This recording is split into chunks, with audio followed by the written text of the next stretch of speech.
Welcome to a quick take from OTT Sports. I'm Mark Panis. And I'm Michael Broughton. Michael, breaking news around WarnerMedia and Discovery combining. You know, it's so new, they don't even have a name for the combined entity yet. There was speculation on who ultimately was going to run it at first, although that seems to be squared away. The question I have for you is, when you look at the disparate set of assets that are being put together, people are saying it's going to be a sports behemoth. But do advertisers who find that the competitive bicycling audience in mainland Europe, are they going to be looking to advertise on collegiate sports in North America? I'm just not sure.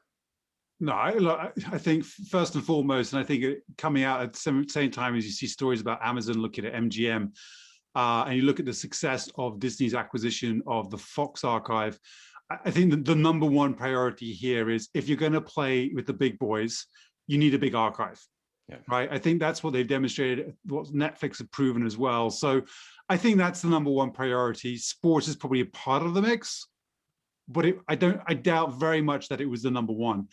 The question for you, though, is, given what we've seen about your media rights, particularly on this side of the Atlantic, stagnating, how do you think the broadcast rights salespeople are reacting to this news right now?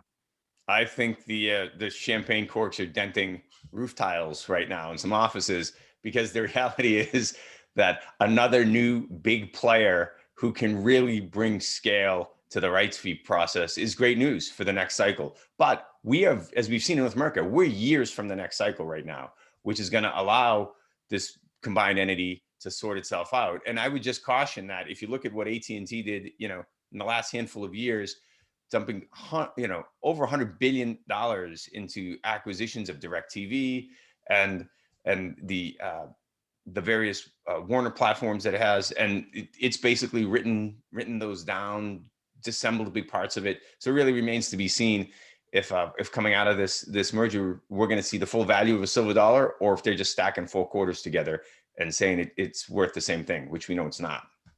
Right. Well, look, it's going to be at least probably 9 months before the deal completes. And then, as you say, we're already into the next rights cycle. So we've got time to wait and see what actually comes of this and what its role will be in sports. So keep watching us here on OTT Sports. Thank you for stopping by, and we'll see you next time we go over the top.